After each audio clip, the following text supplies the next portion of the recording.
Greetings, everyone. How's it going? I'll turn that music off. It is Swag Sunday on our Instagram because Mrs. Nerdrotic started that. She started it last week. So if you follow us on Instagram and follow the instructions, you can win stuff. And hail Mrs. Nerdrotic for setting that up and being the silent authority of Nerdrotic, and also the silent overseer of the Fandom Menace. She's got your back. So, hail everybody! What's up, Tito's World and John Smith and Derek McManus and Shill Media? Welcome, Shill Media. Nice to see you here. Script Doctor Nicholas Horton, Michael Coneyworth, Peter Charon, CMC Advanced, Apocrypha, Maverick, MX, Tony Garrett, Glip Glop, Heather Bell, Ildio Carmano, Mark Oquist, Rick, Maticus Finch, 1820, Deckard 9732, Lewis Jackson, Blake, Kursu, oh my god, it's going fast now, Vegas, and Frost Angel, and oh well, now I'm just lost now. So hey, welcome to alternative programming to the sports ball. This is basically a mop-up episode because I still have to do the Super Chat square-ups for the Inquisition last week. Not going to cover any of the topics we'll be covering on the Inquisition today, but there's, we can definitely set the table. We can set the table for JJ's takeover of Hollywood. I think it's almost complete. And I think the recent news of him not signing with Apple and why he didn't sign with Apple, I think that, I think it says a lot. But I also got some letters I got to read as well. But we'll start up. Let's just get going to the Super Chat square. It's like a Q&A, and these are some very good questions. And I just had my point where I was caught up, and now it's gone. Here, let's go back, and we'll start out with, I remember the last one was Armchair Warlord shouting out his book. There it is. And then, okay, Steve O for $9.99 asked, hail Gary and Doomcock, Rotten Tomatoes has been valuable in at least one way by showing unwittingly the extreme bias of the critics and how far away they are from actual fans. Yes, that I think I've chronicled pretty well. I've got a playlist on this channel where I have many Rotten Tomatoes videos, and they've done pretty well. And each one, in its own special way, shows the media bias. It shows what critics will respond to, and this is what's guiding our entertainment. It is agenda. It is absolutely agenda. This agenda is created by the dinosaur access media that the corporations who own this access media, by the way, so it's all like circular. And what they're doing is trying to please the access media and, the fans be damned. So it's the access media who continually ask these ridiculous questions that have nothing to do with narrative or nothing. I mean, I saw a CBR article, the Bleeding Fool tweeted this earlier today, of it's just an article of an Access Media member musing, is the Joker gender fluid or gay? I mean, like, who cares? The Joker's evil. He's an agent of chaos.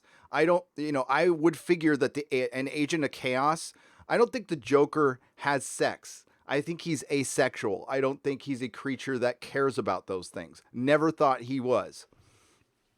That yes, he's been with Harley Quinn, but honestly, I don't think he and Harley do the deed. And if they did, I think it would go against the Joker's nature. I don't think the Joker cares about intimacy. That's not his entire existence is to be the opposite of Batman. That's it. And Batman gets laid. I mean, not as much as he should. He probably could use it a little more, and that's why he's Batman. But, that's a video for another day. That is a video for another day. But thank you, Steve-O. Avatars for $2. Only the Ferengi and Tribbles can save old STD now, LOL. No, not likely. Nothing can save that show. And yes, it won many Saturns. And yes, we will be talking about that on the Inquisition. Yes, I have a video on that subject. And you'll just have to wait till tonight and tomorrow on that one. Jibbo 2... for $20, decided to tell me that the Chargers suck. Well, being a lifelong Charger fan, I know that. I am acutely aware of how much the Chargers suck because I have seen them suck live and in person for many games, many hours, many years spent watching them suck up the place. Yes, I understand that. The Eagles rule. You know, I've never felt one way or another about the Eagles. The Eagles. Must do fantasy again. Let me know when you're in LA again, bro. Lots of info on Star Trek. I've worked with Picard's pilot director on a ton of times, Doug. And Doug, I did ask you to send me an email. I didn't see if you did or not, but please do. I have spoken to a couple of people who have worked on Picard now. And I can just leave it at that. Ryu, you know, this is what I love. When I guess there was an article written about me in some German sci-fi website or something like that, calling me Der Fake News or whatever it is. You know, listen, I'm not news. I am opinion. I pass on stuff that I've heard that I say I may or may not believe, and that's it. If people want to take that as news, that's on them. I'm not a news outlet. I've said it a million times. And there's also another thing we're going to be covering on the Inquisition that I want to set up. Den of Nerds decided to bring up Doomcock in a video. And it's not, you know, he didn't attack Doomcock at all. I didn't see it as an attack on Doomcock. He actually showed quite a bit of respect towards Doomcock. What he did was he took the task, he just, you know, didn't believe the rumors that Doomcock was reporting, which is fine. You can do that. But then he follows up the argument that basically the fandom menace is illogical. And I think he wanted to use the word disingenuous, but he used illogical. You can't apply logic to opinion. You really can't, because it's, you know, it depends on the person. And we have opinions, and our opinions can't be wrong. They're ours. We can be misinformed. We can get facts wrong, but we still feel the way we feel. Period. You can't take that away from anybody. So the fandom menace doesn't like The Last Jedi, and it formed from The Last Jedi. But many of us didn't like Star Wars from The Force Awakens. And it's going to be very interesting to see how things play out after The Rise of Skywalker, because there's members of the fandom menace who like JJ Abrams. I am not one of them.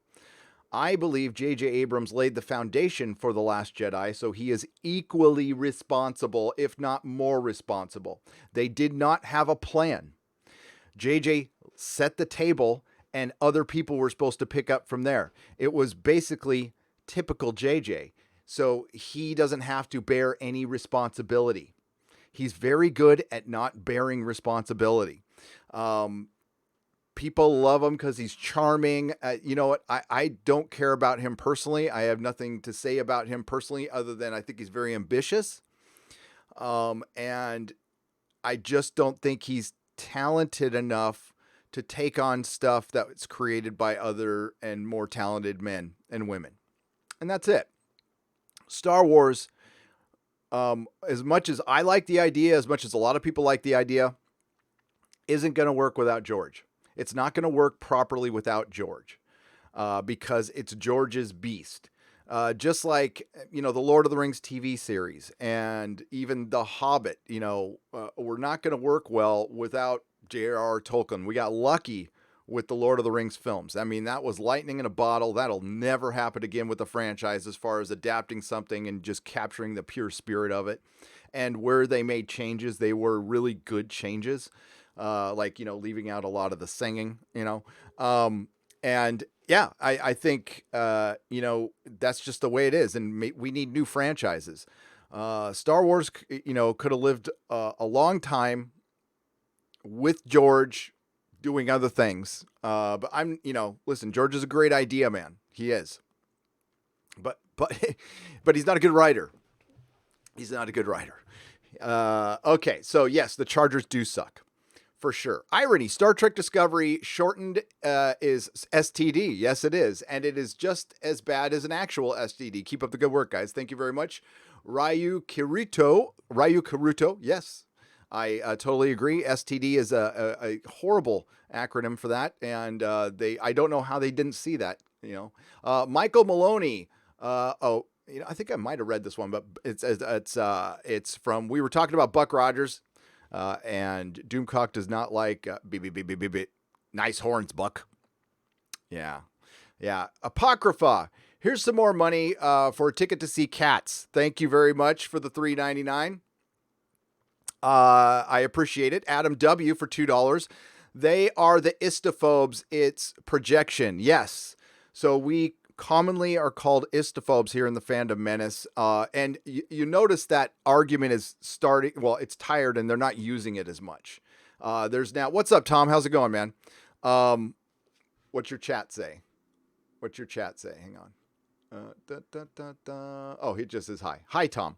Okay, so yeah, that's commonly applied to us. It will be applied again, but it's being applied less, and we're seeing the Access Media at least acknowledge that there was a split in the fandom. Now, Den of Nerds once again said the Fandom Menace is a vocal minority. Now, he is coming from actually the same place Robert Meyer Burnett and Matthew Kadish come from, which I completely disagree with. They both feel like Solo was a decent movie, and it was just The Last Jedi that was a bad movie. I totally disagree. Rogue One was an okay, passable movie. If you take away the Darth Vader ending, completely different film. People feel completely different about it. But that's a decent movie. I'll say it's a decent movie. The Force Awakens is not a decent movie. The Last Jedi is an awful movie, and Solo is a boring movie. And just don't even listen. I'll just say Infus Nest or whatever her name is. If anybody and just it was a movie that nobody wanted. Nobody wants to see a movie about a character that died the way he did and that is dead. It's something. It's it's like making a Boromir prequel. I mean, he died heroically, but he's still dead. And we know his ending, and we know his ending is tragic. So seeing the backstory, it just doesn't work. For Harry Potter fans, seeing the journeys of Lily and James Potter, a lot of them want to see it. I wouldn't, or Sirius Black. We know how it ended. They lost badly.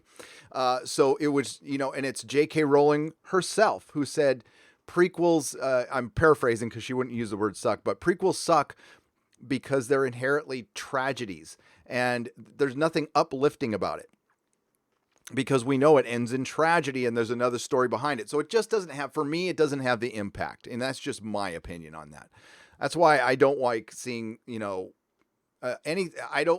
if I'm going to see somebody's death in a narrative, I want to see it at the end of their story. I don't want to know they're dead all along unless it's, Quentin Tarantino can play with that within his compact stories, but we're talking about franchises. And the other thing that gets brought up is, you can't, Den of Nerd was talking about reshoots and, you really can't,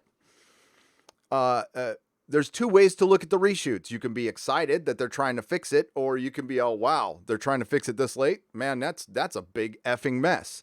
I would lean towards it's a big effing mess. No film wants to do reshoots at the last minute. It costs a lot more money. You have to get actors back. I don't know what kind of reshoots they're doing. I don't know. But I think it is logical to think that there's a problem with that.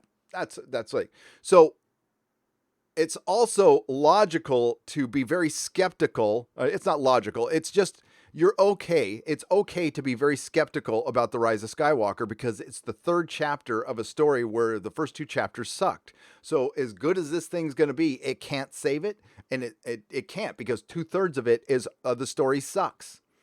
even if it's the greatest thing since sliced bread. And, you know, that remains to be seen. I don't know. We've had a lot of experience with JJ Abrams.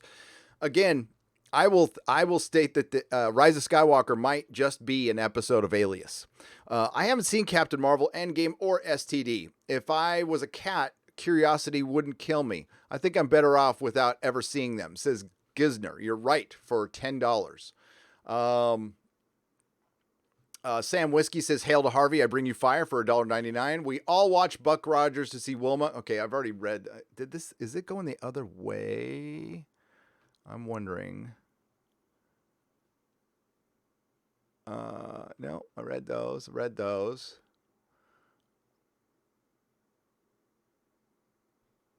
Jaybird 3 for $50. I'll probably disagree with Mosley on many things, Walter Mosley, but I think his op-ed's great. It's a reminder that totalitarianism is not exclusive to the left or the right. It can rise from either side. Right now, it's the SJW left. 100% agree. And again, thank you for the $50. Jesus.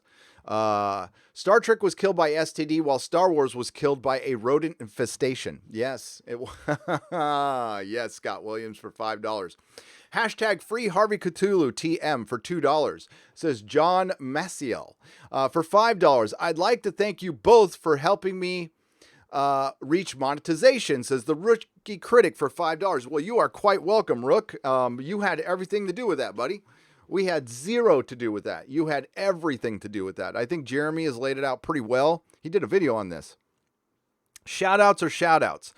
I've gotten many from a lot of people, and I'm very grateful for that. And it's helped me get subs. But listen, you know, you got to keep them. You know, we can help get some people to the door. You got to get them walking through the door and staying, having a seat at the house, drinking some of your coffee. You know, just, yeah, don't roofie your subs. But Rookie, you did it yourself, man. So congratulate, pat yourself on the back on that one. You earned it.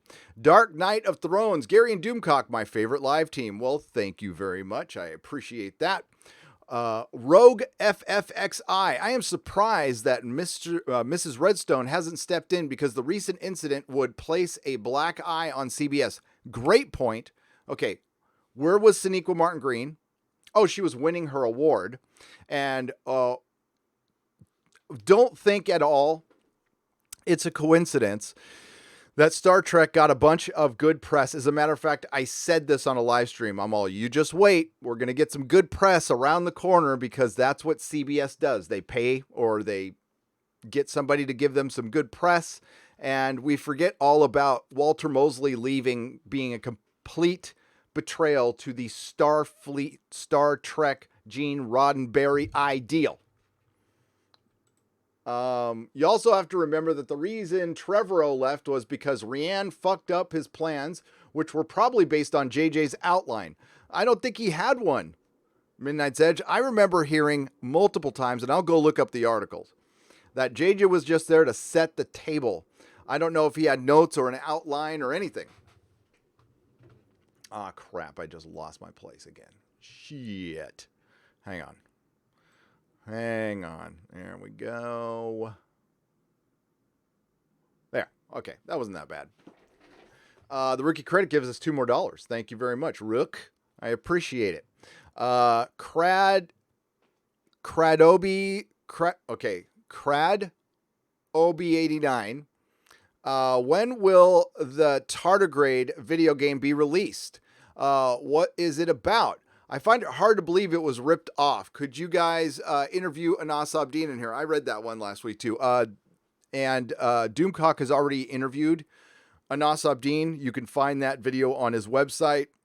And I have a playlist that you can watch. I have chronicled how it very easily could have been ripped off. And I will tease you this. There's something I'm working. I don't know if I'm going to be able to finish it. I don't know. But I'm currently working on another Anas video. And we'll just say Alex Kurtzman has priors. I think that's a pretty obvious statement. We've seen it within the narrative, but the boy has priors.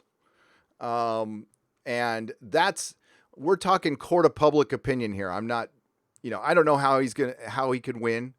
The copyright laws favor the companies so much because, well, they pay the politicians to write the laws, and that's my opinion, but that's the way it goes.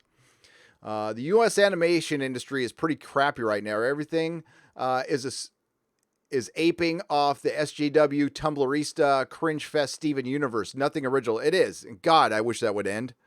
Silhouetted Animator. I wish it would end. And Star Trek copying Rick and Morty. Again, that's out. I mean, that tells you where the franchise is. When it has to copy a cartoon that, quite frankly, peaked a couple of, I mean, it's got its fans. It'll always be popular, blah, blah, blah. But let's just say, the Szechuan sauce was their peak. And I don't know what market they're trying to get. Are they trying to get Rick and Morty fans to watch Star Trek? Well, I'm guessing a lot of Rick and Morty fans already watch Star Trek. So you're going to get new fans from Rick and Morty. Star Trek needs Rick and Morty to bring people in. It's going to be part of my video tomorrow. Something very interesting was said by somebody in power at CBS a couple days ago. That and something even more interesting wasn't said.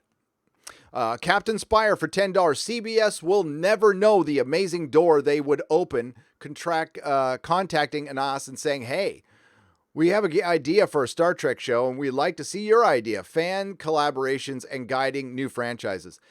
The reason that doesn't happen with Alex Kurtzman, in my opinion, is the lack of talent in the room. And I think the Walter Mosley situation really exposed that when you do bring somebody in who's got some chops and knows what the hell they're doing, they either have to toe the line and live in that surveillance state, in constant fear that some person with a lot less talent, who's very insecure, will abuse the HR to get rid of their competition. If people don't think that happens daily in LA and Hollywood, well, I mean, you've got to know. I mean, then you're not paying attention. Joel Tamburo, Sharknado was written better than STD. Agreed. All right. What do you think? What do you think of the news that Marvel is going to try out the manga? Says Nina Fabiano for $10. They've tried it in the past and it failed. And if they try it now, it could work. But the only way it'll work, Nina, is if they fire everybody and just hire a bunch of artists from Japan. I mean, you honestly need to go over there and just outsource the work to them, and it might be able to work. But you fire everybody. CB Cebulski on down. Get rid of all of them and outsource it. And I could totally see that happening. As a matter of fact, I think that's what might happen with floppy comic books and graphic novels, that they will contract, outsource. They contract already, but as far as having employees in-house, I don't know. Honestly, it was Mike S. Miller who was on the live stream, and the other independents out there who are making their own stuff.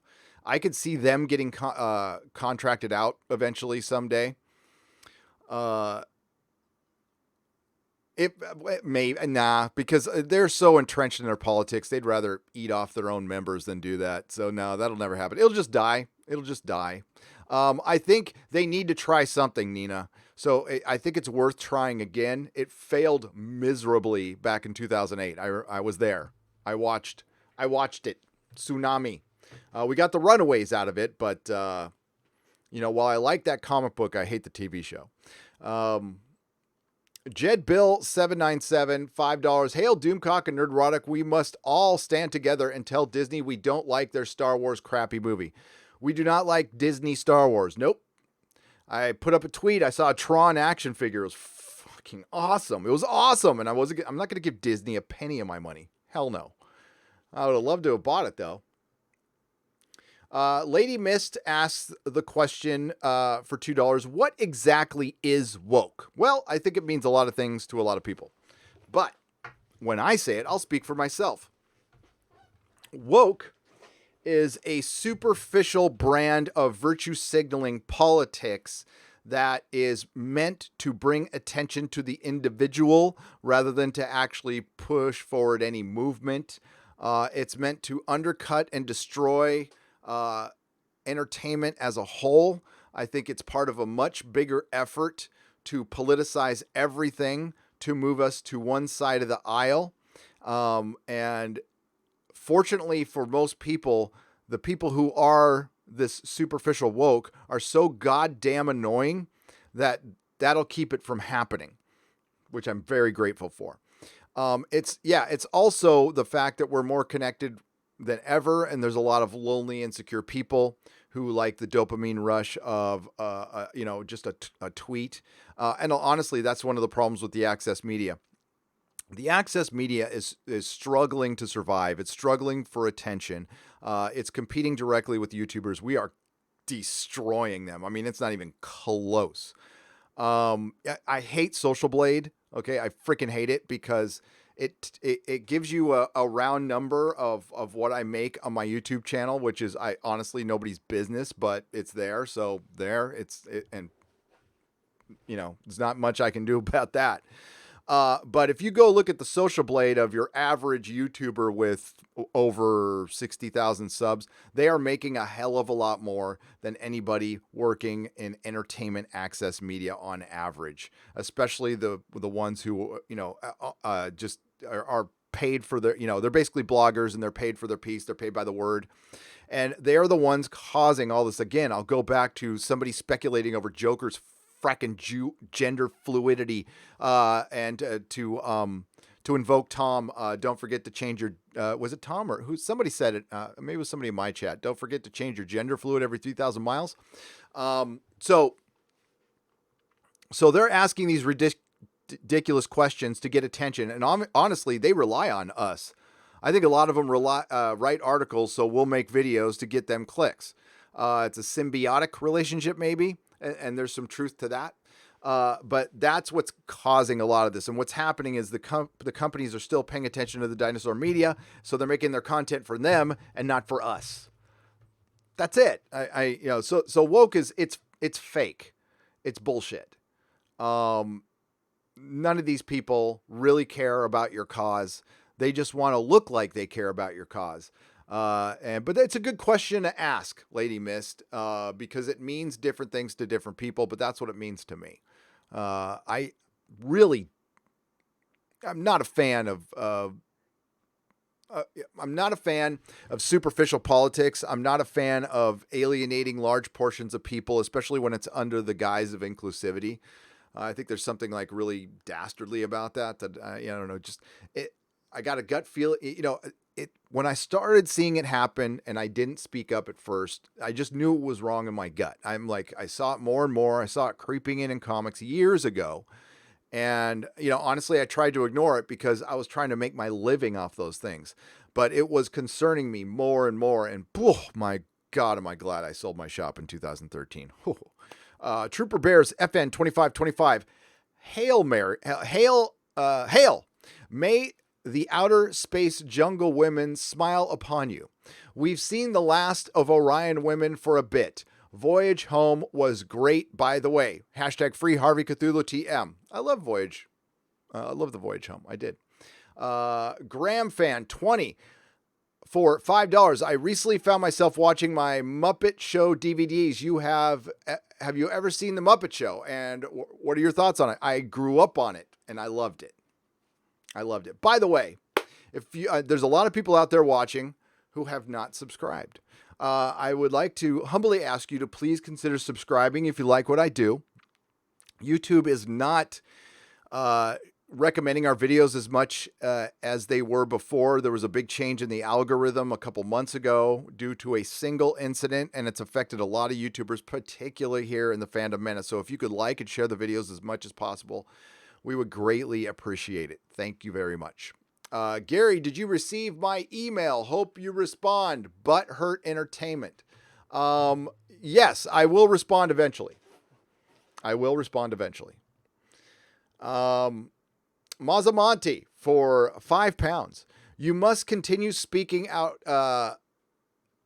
Historians will use YouTube clips. You must continue speaking out. Historians will use YouTube clips to illustrate the sane voices in the era.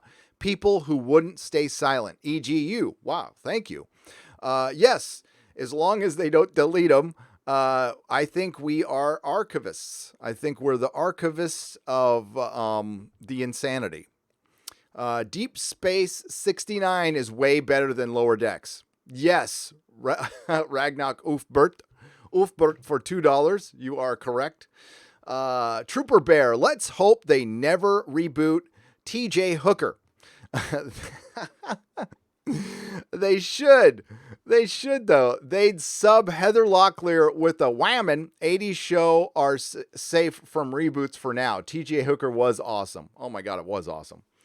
I got in so much trouble one time because I was doing a TJ Hooker impression on my friend's parents' car, and I ended up denting their hood because I jumped on the hood. I had to pay like $900. My dad was pissed. I'm surprised at how good the Dark Crystal is. I think Hanson would be very happy, says Ryan, for 10 pounds. Yes, I hear nothing but good things. Nothing, and I got to get through it. Hero Chick. Oh, what's up, Hero Chick? I know who you are. Sarmentio. Cats. LOL. Thank you for your sacrifice. Thank you, Hero Chick. And it's good that she's watching. Hero Chick is an ex-employee of mine from the Comic Outpost. She's awesome. Great Loner for $5. Doomcock, which is better?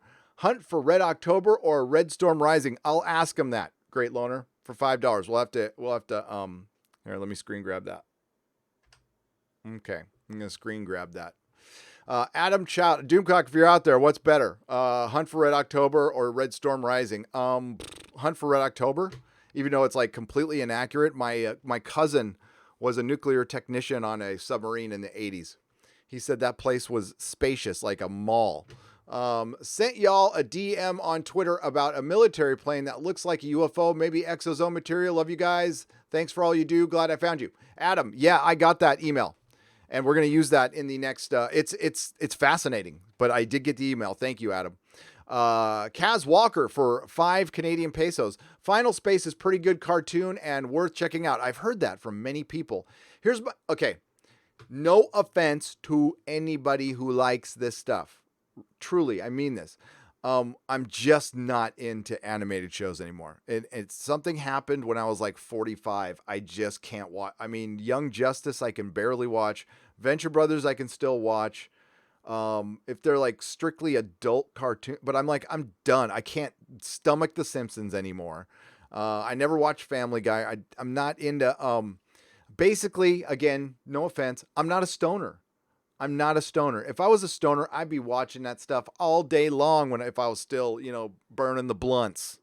Okay. 420, yo, and legal. I'm glad it's legal. And everybody can smoke it and blow their pot smoke in my face and great. But, yeah, I'm just not into it. If they're going to do a season 6 of Teen Titans, the original one, I'll watch that because I like that a lot. But I mean, I still watch Batman the Animated Series. I mean, that's greatest thing ever. Come on. And Justice League Unlimited and stuff. I still check out that stuff, but mostly I'm a live action guy now. Greetings from New York, the other left coast. Love your stuff, big man.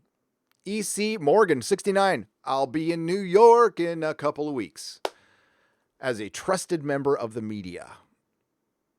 I got a request to talk to Samantha B one-on-one. I said no.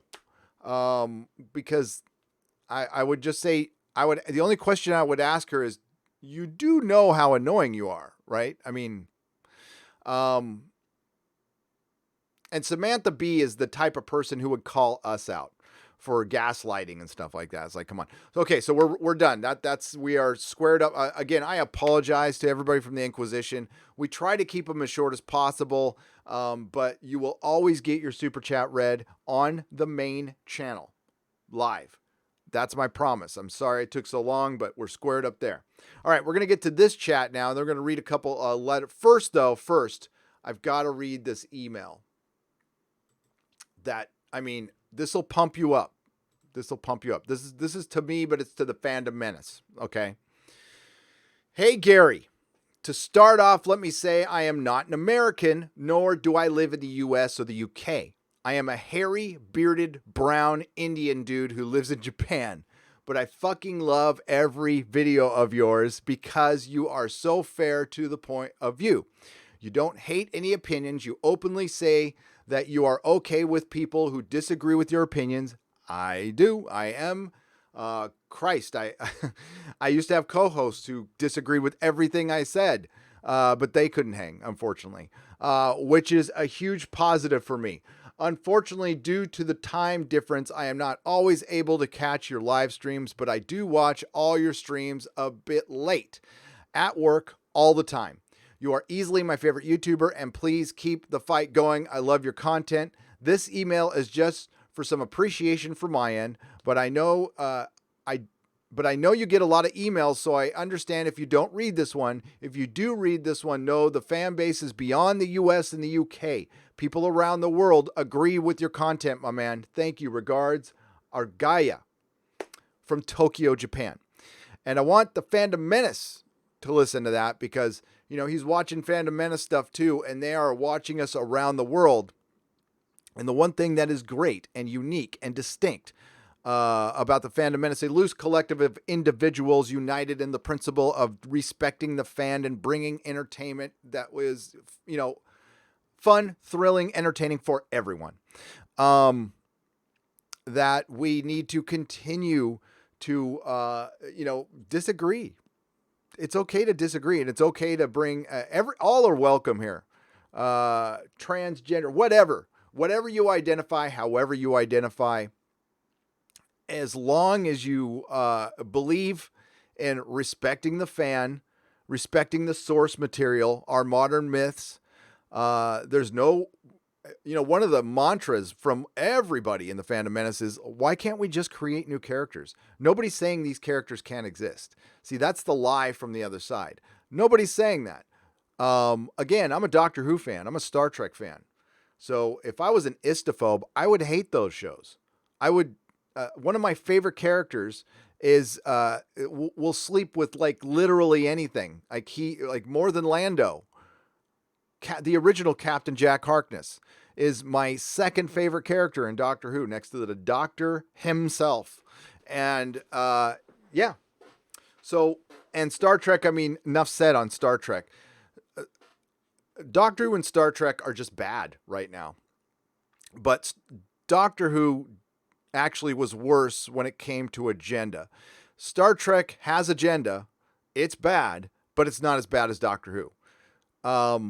But Star Trek Discovery's writing is actually worse than Doctor Who, which is pretty bad. There's different levels of bad. And, well, I mean, they all suck. It's just varying degrees. So thank you. That was a cool letter. Let's get to the chat.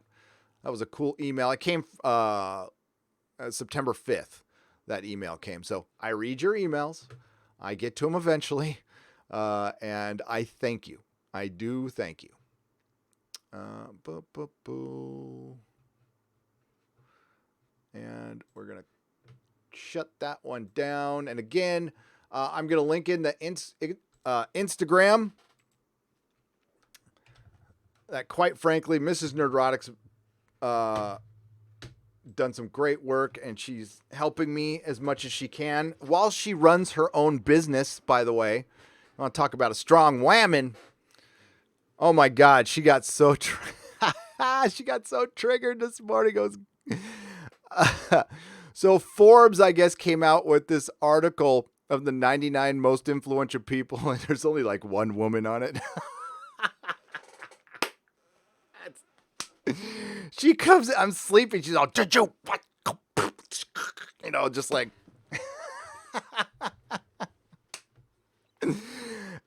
but her point was great. She said, you see why there's an overcorrection? I'm all, yeah, okay, but I totally agree. I'm guessing there's more than one. And the number one person was Elon. And Elon, I know you're watching the channel, bud. I love you, man. You know I love you. I do. You got some huge problems in your company. I hope you're aware of that. Especially guys with ponytails calling fucking useless meetings every 20 minutes. Ooh, I wasn't supposed to say that. Shh. I have a prejudice against white dudes with ponytails in their 40s. Okay, I do. I'm a bad person. Mike S. Miller, get rid of your ponytail. He's not in his 40s though, is he? Yeah, I know. Mike S. Miller's fine, but no, this is douchey freaking surfers from Northern California. Hail, Mrs. Nerdrotic, a very beautiful woman. She is. She's a very beautiful and strong woman. Yeah, Elon Musk was the number one most innovative. Yeah, he's innovative. I mean, like there's some really innovative stuff at that company. It also runs like a typical U.S.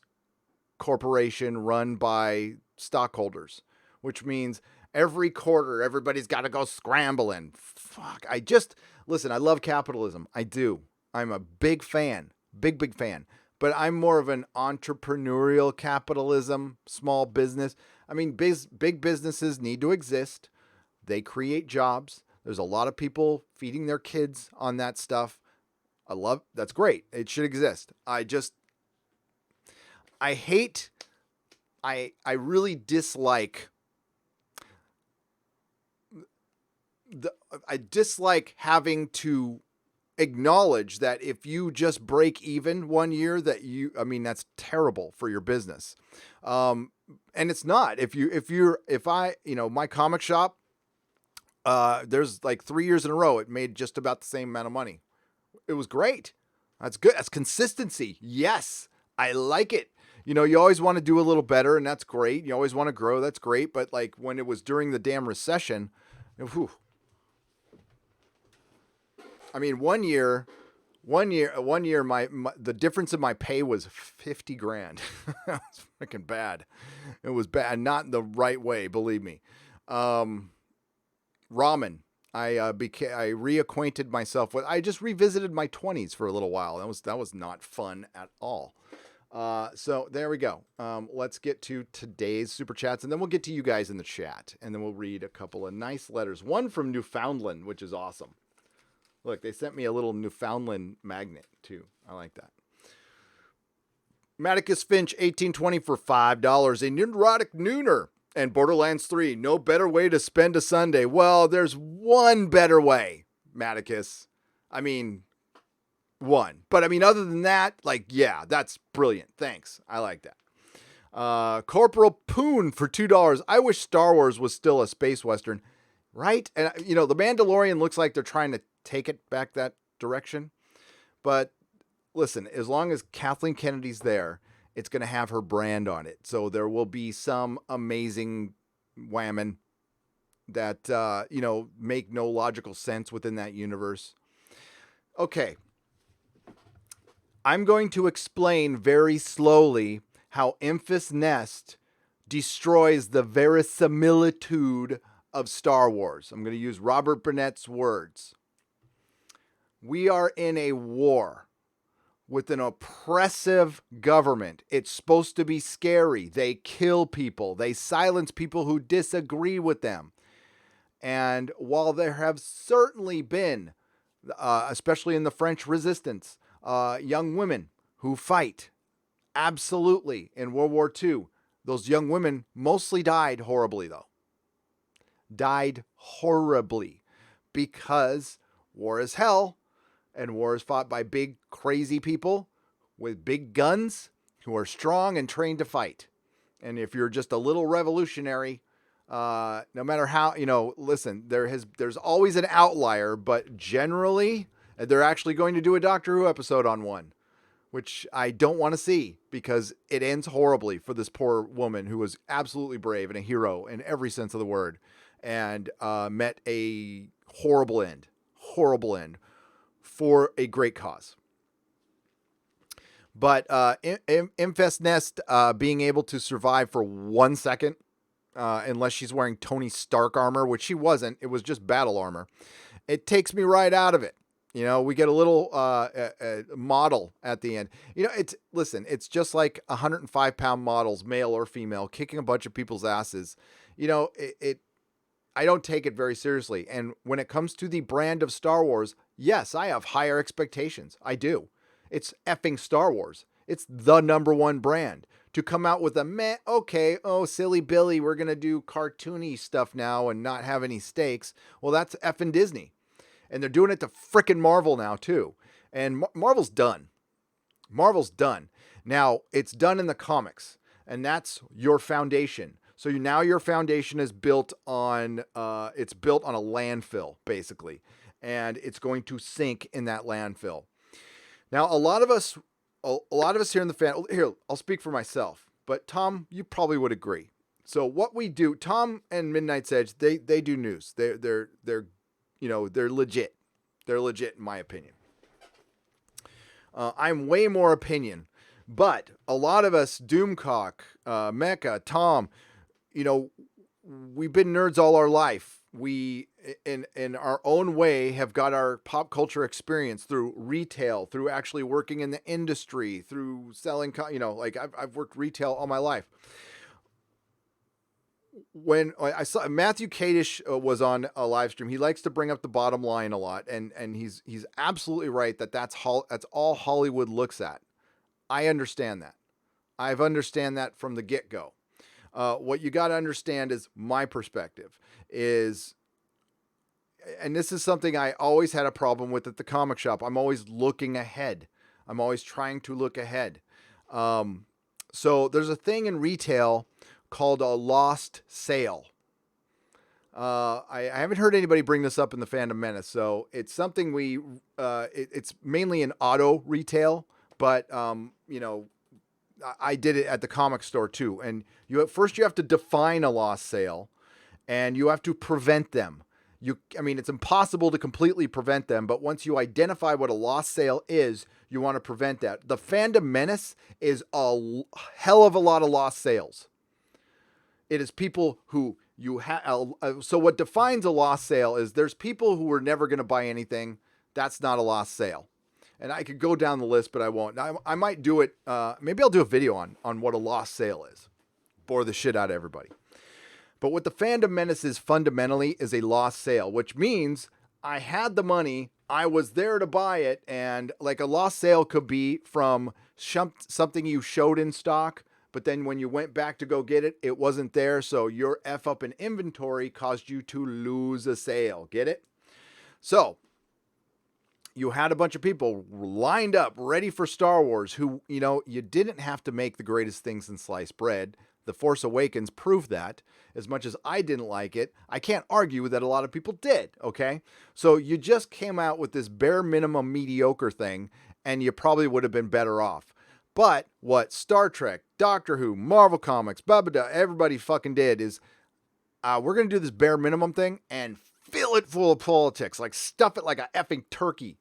And because they had goodwill. And you lost a bunch of sales. So there's a lot of people who are centrist, who are on the right, who are Trump supporters, who wanted to buy your stuff. So when you come out and when you hire a bunch of people who are vocally against Trump supporters or anybody on the right or centrist, when you put those people's politics in the art, you are alienating your fan base who was willing to give you money, had the money out, and you slapped it away. Lost sale. So lots of lost sales. That's what the Fandom Menace is. And that's what I talk about. I talk about the 2 years from now. I love to bring up, I'm sorry, I'm going to bore you with this analogy again, but somebody sent me a bunch of cassettes and I'm going to read the letter.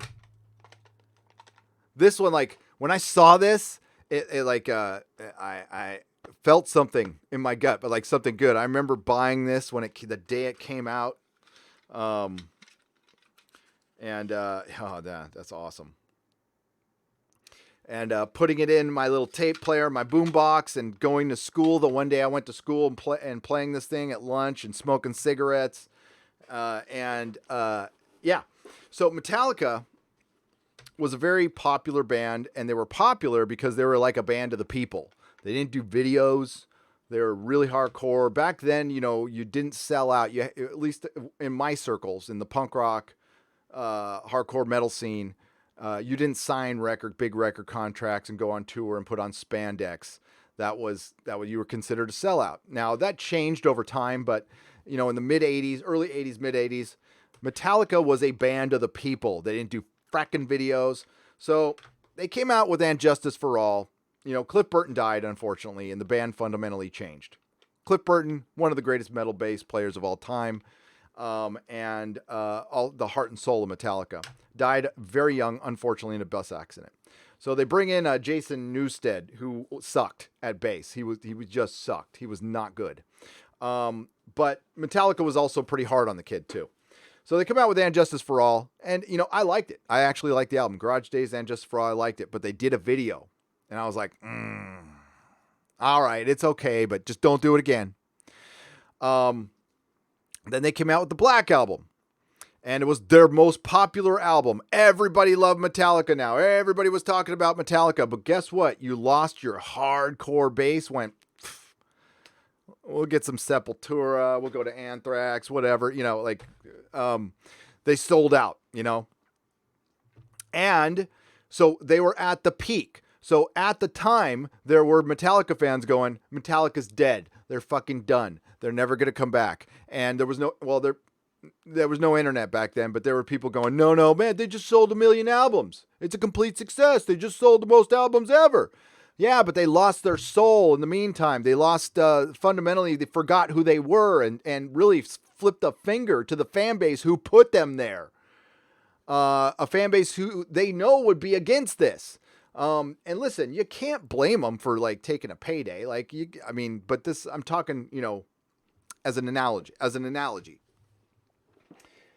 And after that, we got Load. They cut their hair and I still sold a bunch of albums, but they were no longer important. They were no longer relevant. They were no longer the Metallica that was groundbreaking and was the biggest. And for a little while, they were the biggest band in the world, a metal band, a speed metal band. And quite frankly, not the most talented one.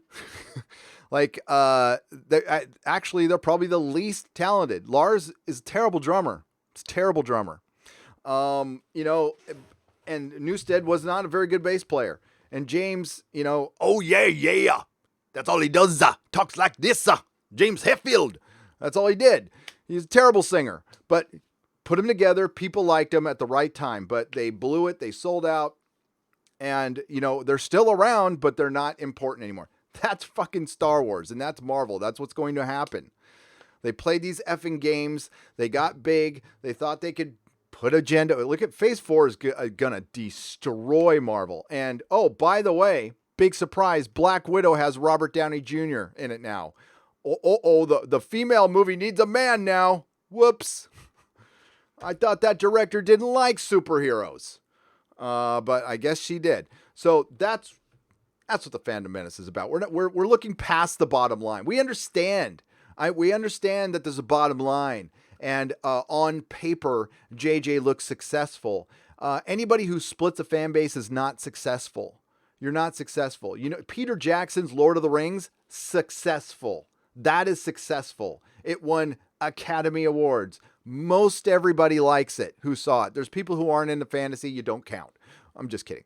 But John Wick, successful. Pretty much everybody loves Keanu. Pretty much everybody loves those movies. That is successful.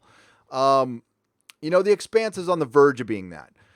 It's acclaimed, but it's not quite successful yet because it needs more people behind it.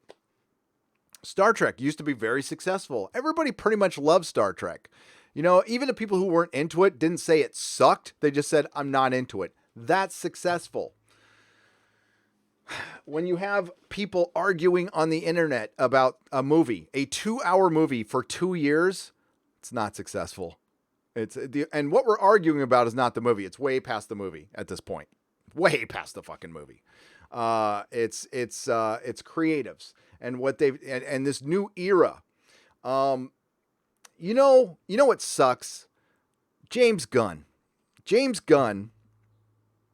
If he would have kept his goddamn trap shut about politics, because if you just watched and listen, his jokes were sick, fine.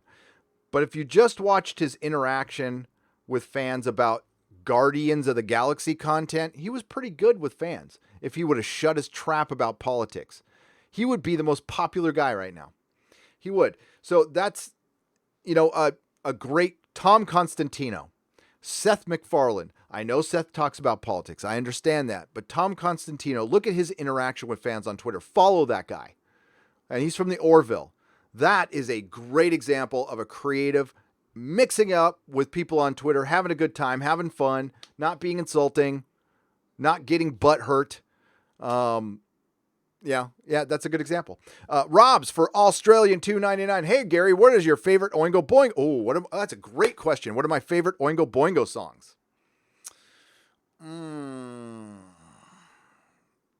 They're mostly off of, so Only a Lag Capitalism is my favorite Oingo Boingo song. Capitalism. Goodbye, Goodbye is my second favorite one off the Fast Times at Ridgemont High soundtrack. And I like some of the deep cuts. Why'd We Come is one of my favorite songs. Nothing to Fear is my favorite album. It's one of my favorite albums of all time. But I gotta say, Gray Matter. Gray Matter, number one. Gray Matter. Great song. Just Only a Lad, Nothing to Fear, Good for Your Soul are perfect albums. Perfect albums. There's not a bad track on any of them. I could listen to them over and over again, and I have. I got to see Oingo Boingo in their prime in 1984 at the Del Mar Fair. They did a free show at the fair. They were expecting 3,000 people. They got 15,000 people. They had to shut the thing down. Too many people showed up. There was people hanging off the goddamn roof and everything. They played 8 songs and that was it. And it was brilliant. Good question. I love Oingo Boingo. Goddamn love Oingo Boingo. And they never got back together. I saw them on their final tour and they were great. To the very end, they were great. I didn't like some of their later stuff at all. I didn't like it. Danny Elfman got singing lessons or vocal lessons after Bachelor Party. No, it was right prior to Bachelor Party when he did those 2 songs. So it was after Good for Your Soul. And I didn't like his style of singing after that. But I like some of the songs. Like Dead Man's Party's cool. Just Another Day is a great song. Trek Dog for £10.99. Hail, Gary. Did you see the video from Dave Cullen? Yes, I did. That the word guys is problematic now. So hail, guys and female Thor. Now I will get straight to the woke hell wonder that what that might look. Yes, we're here. So guys, female Thors out there. Sorry, I'm going to start using all the words I'm not supposed to now. You tell me what not. Listen, my politics are this. Don't tell me what to do. Don't tell me what, because I will do the opposite, even if it probably hurts myself. Destiny Captain, $1.99. Sunday Nooner and coffee too? Yes. Coffee. Sip of coffee for that one innovative woman on the entire planet. And it should be Mrs. Nerdrotic, by the way. Still Wind 87, $4.99. Thoughts on X-Men race changes? Professor X and Magneto may be changed to people of color. If you guys watch any of my podcasts for any time, I called this. And this is how I called it. Everybody's happy that the Fox Disney deal went down. Do you actually, and this is what I said, I'm paraphrasing what I said, but this is what I said. Do you actually think we're going to get the X-Men and Fantastic Four that Jack Kirby originally envisioned? What I was saying there was, do you think we're going to get a white Fantastic Four and X-Men? Hell no. So Marvel gets their properties back and then fundamentally changes them for a trend. When Marvel has characters that they can turn from, Z-level characters into A characters if they just put them in their movies and cast the right people and cast talented people.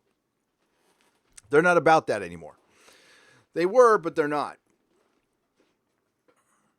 By the way, Black Widow is not going to do well. It's nobody's excited about this film at all. I'll tell you exactly how I would be excited for a Black Widow film if they would have come out with one in phase. It should have been a phase 1 film for one, but as a phase 4 film, again, she's dead, so nobody's going to care. It's going to be very much like Solo, very much like Solo. So you could make a film with her successful. How? Drew Goddard. You get everybody involved with Daredevil season 1 except for Jeff Loeb.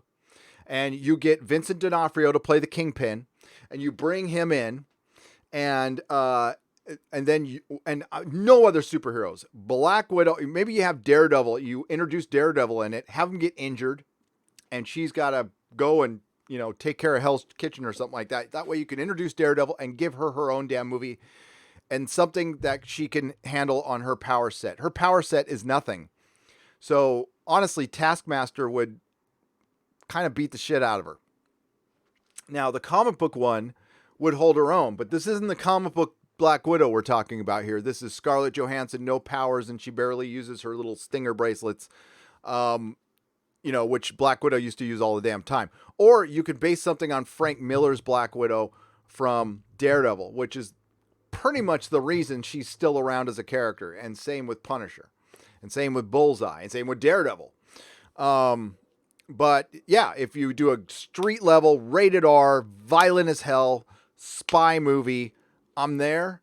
I'll love it. PG-13, jokey, no stakes, Disney, Black Widow. Listen, she's not even gonna be sexy in it. Okay, she's gonna have like this big armor thing over her boobs, like they did in Avengers Endgame. They were trying to. You're trying to unsexy Scarlett Johansson. This is the world we live in. Oh God, I hate these times so much.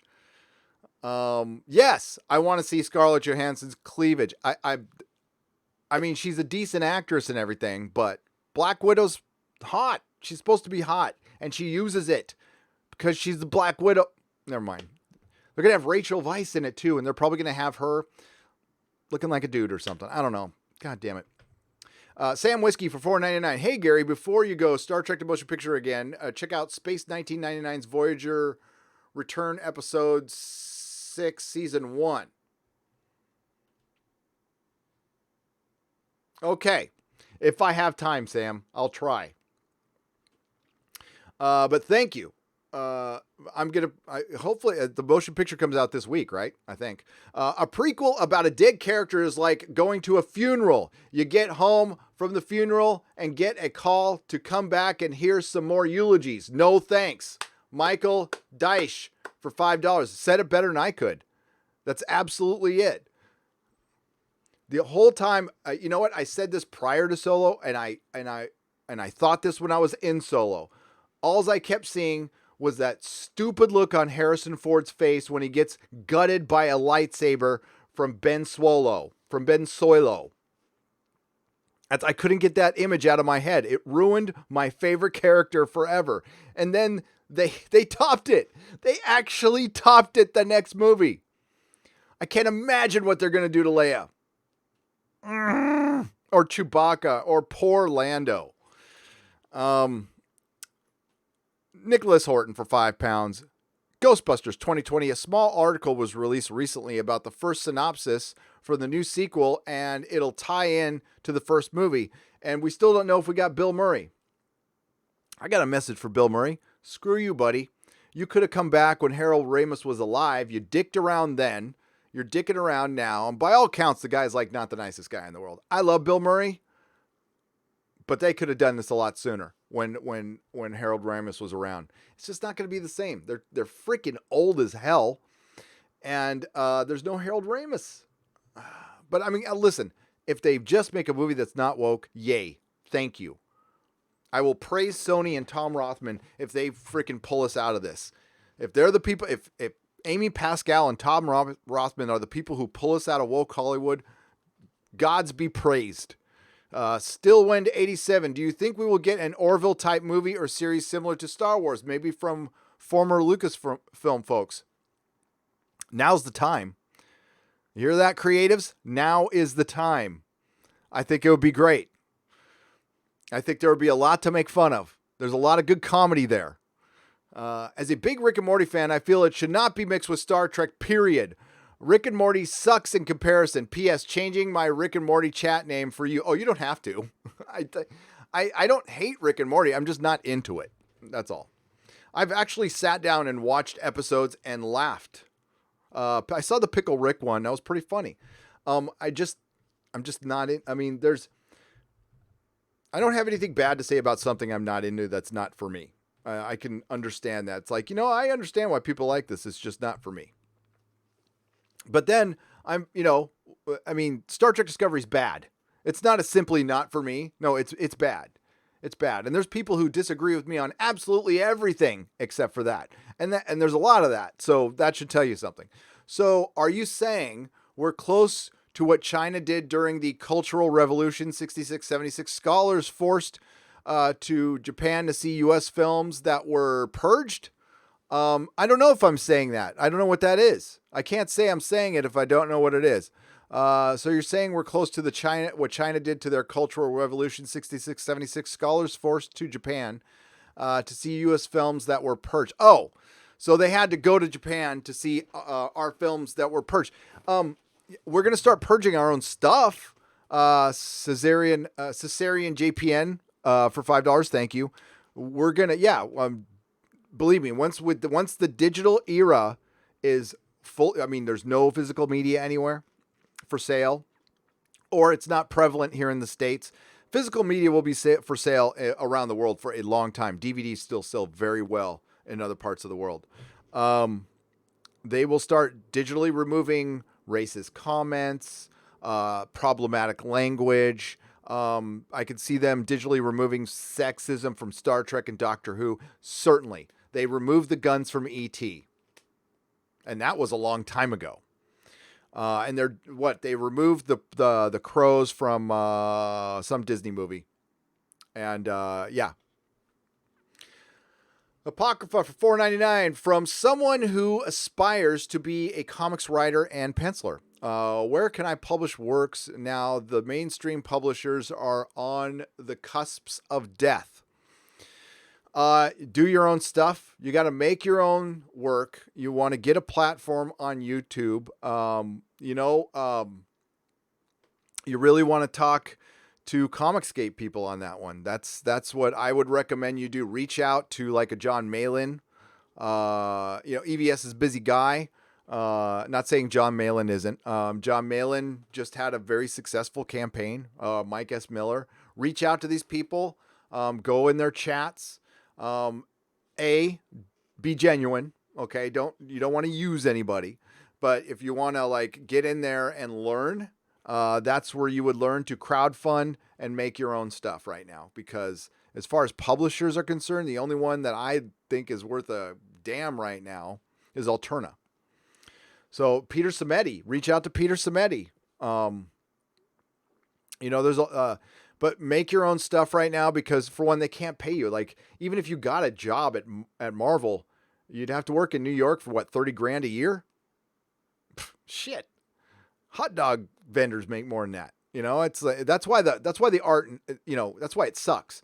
They're top heavy with a bunch of political hacks, and then the other is a bunch of basically interns.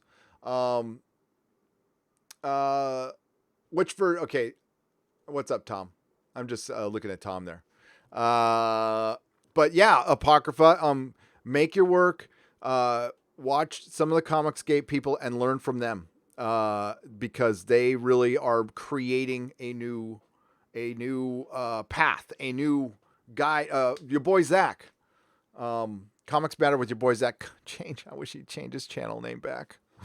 I really do. But follow some of them and see what they do with their comics. There's memeing and politics involved. You can actually just ignore that and just look at what they're doing with their books.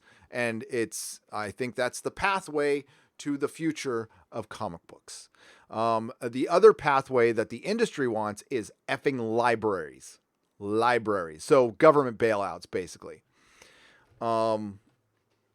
There's a huge divide in comic books right now. One that will not mend until it's done. Unfortunately, neither side is talking to each other anymore. And quite frankly, the people involved in the industry, I wouldn't want to talk to them either right now. I wouldn't want to do business with them. I have nothing right now. We're just at an impasse. I don't hate them, but I hate what they did to the industry. I dislike some. I don't try not to hate anybody, but I dislike what they did to the industry. One that I mean, absolutely loved. See, I get sad when I talk about it. Unhinged Crank, $5. Reading Expanse, number 5, introduced Drummer. Did they do that because of the show? I thought she was a composite character in the show based on book 2. They took Drummer and made a composite character out of existing character, and they've done that multiple times. Unhinged Crank.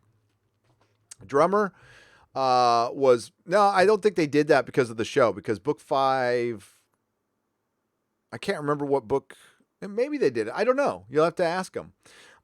Drummer's good, but she's kind of a background character. She's not huge yet. Book 5 is the last solid book. Books 1 through 5 for The Expanse are just effing solid, through and through solid. Love them. It's book 6, 7, 8. Book 6, 7, and 8. It's agenda and politics start coming in. They start making some really strange narrative choices, and I think it's based on the fact that they thought the show was going to get canceled, and then the show got re-upped, and they're like, oops! So, yeah, the show is going to have to leave the books, basically, after book 5. They're going to have to use the same framework, but they're going to have to completely change everything because they took a narrative choice in the books where it's fine somewhat. Tell you right now, there's a character called Michio Pa. I can't stand her. She's a total freaking Mary Sue bad guy SJW mess. And I skip the chapters when I reread it. But other than that, they're solid, man. The books are solid. And listen, they understood what they did with Michio Pa, so they handle it later. But there's a couple of books you got to sit through with Michio. She was in the 4th book or 3rd book. And she wasn't bad in the 3rd book, but man, she gets 6th book. She's unreadable. It's unreadable. Bird of Prey 5 for $2. Samantha B, unfunny, Tosh.0. Yes. She's not funny. Did you see Orange Man? Orange Man did this thing. When I got home, Orange Man. You know, it's like, that's not comedy. It's called whining. I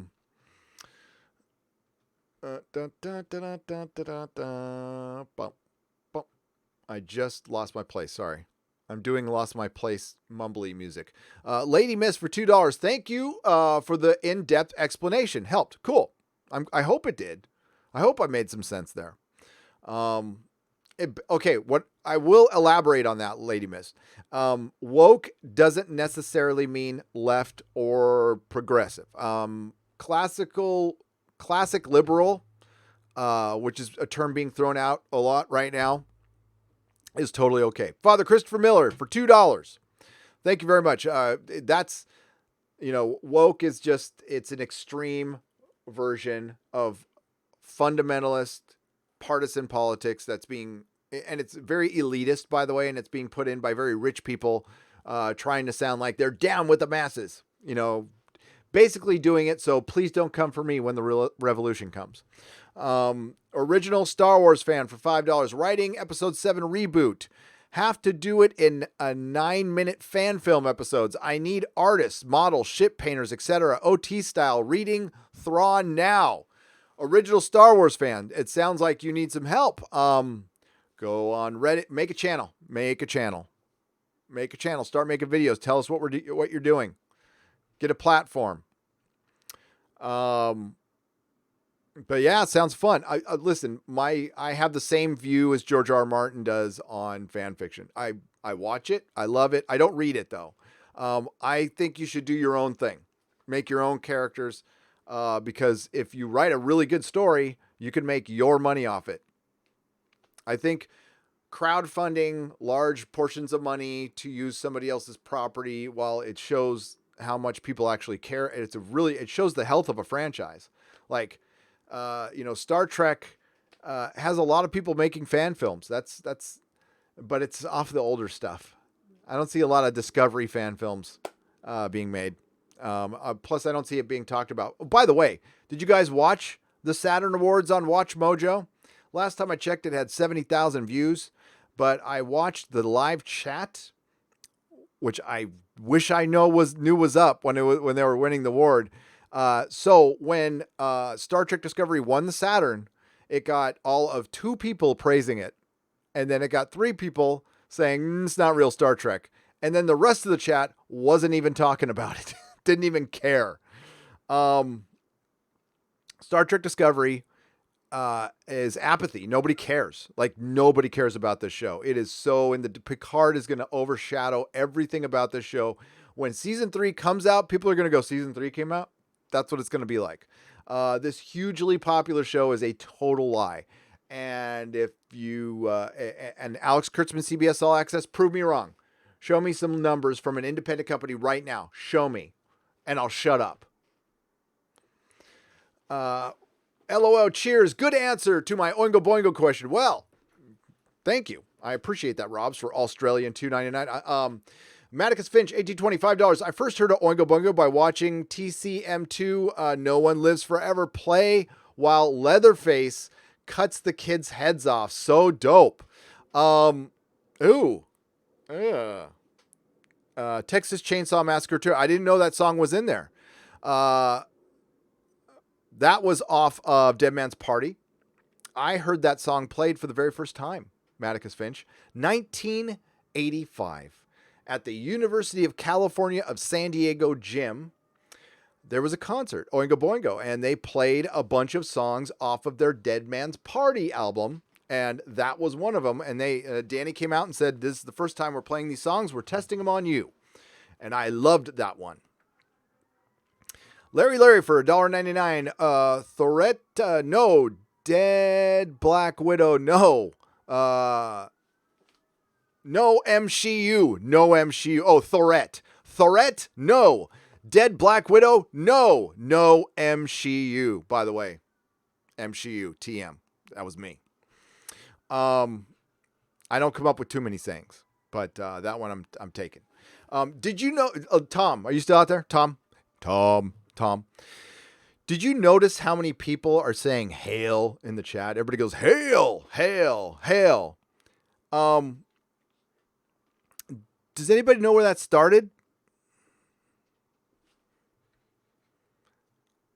Because see, I got one right now. Hail, Gary. What do you think of Doomcock's theory that Picard will be killed off? Now I could be wrong. You know, I'm not on the internet forever, but I started seeing it in Doomcock's chats, and it's just spread everywhere. Now I don't know if that was the start of it that was just the first place I saw it, but I'm kind of thinking it started from Doomcock chats. I'm just what I'm saying. I could be wrong though. I could be wrong. But I see people saying hail in chats now who are not in Fandom Menace, and it's cool. It's cool. Although it could be taken really wrong, but I'm glad it isn't. Original Star Wars fan, what do you feel makes the Star Wars feel? I feel it includes the film grain, model ships instead of CGI, touches of humor, but not too much, etc. Original trilogy feel? Yes. It's very much the 80s brand of Spielberg and Lucasfilm.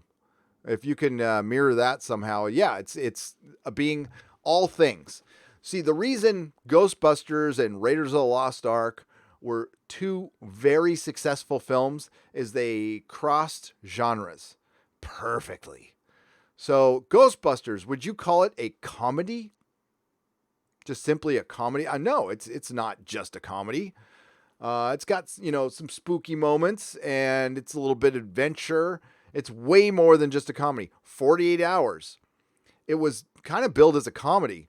That's a straight up action movie. That is not a comedy in any way, shape, or form. It's a brilliant action movie. Beverly Hills Cop. Is that a comedy? No. So Raiders of the Lost Ark, it's scary, it's funny, it's got, those, when you cross genres perfectly, and that's a very 80s thing. They don't do that much anymore. That's the feel of Star Wars. Star Wars is the space Western that, is on the outskirts of everything. I always liked about it. It was budget restrictions that kept them from going to Coruscant or something like that. I like that. I think every film should have a major budget restriction for the next 10 years and force people to be creative. Or maybe that's what the indie people do. But yeah, the Star Wars feel, I don't think you can repeat it anymore. You can try to imitate it, but it is very much of its time. It is. Mongoose McQueen for $2. Dan Aykroyd was on Rogan's show talking Ghostbusters and aliens. I need to watch that. I love Aykroyd. Cornelius Anderson for $5. First time super chat. Wow, thank you. As a black guy, I am so damn sick and tired of all the race changes. Like we're not good enough to have our own characters. Absolutely. I've been saying this from the start, and it's like Cornelius, I want to bang my head against the table. When, Doctor Who will bring up the example. Doctor Who being a woman is a sexist move. It's inherently sexist. You don't feel like a female could have her own character within that universe, and you don't want, and she could, and you can build her up from scratch if you actually show some commitment. Same thing with any look of any character. You bring in a new character and you show the commitment. Iron Man was a D-list character. Robert Downey Jr. comes in, turns Iron Man into an A-list character. You do the same thing. There's there's thousands of characters within the Marvel Universe that you can use right now. Blade was a nothing. And they brought him out and they made one of the best movies, one of the best Marvel movies. It's all a matter of what you put behind it. Captain Marvel could have worked. You bring in a charming actress, and instead of filling it full of agenda, honestly, James Gunn should have directed Captain Marvel. It probably would have been pretty good, but you can't have a dude directing women anymore. You can't have that. You can't have that. And maybe there is a woman who can direct as good as James Gunn did with Guardians of the Galaxy, but so thank you for the first time super chat, Cornelius. You are welcome here in the Fandom Menace. Thank you very much. And yeah, I'm sorry. I'm sorry that, Young Ripa said it best. It's table scraps. It's insulting. It's insulting.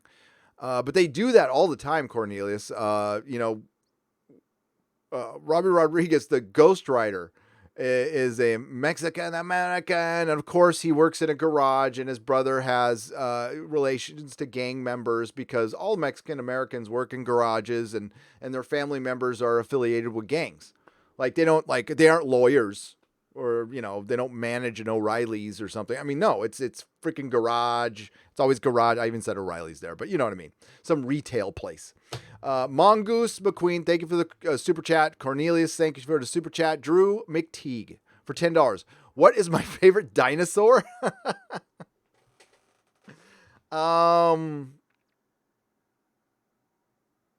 don't. I'm brain farting on the name now. I'll get back to you on that one.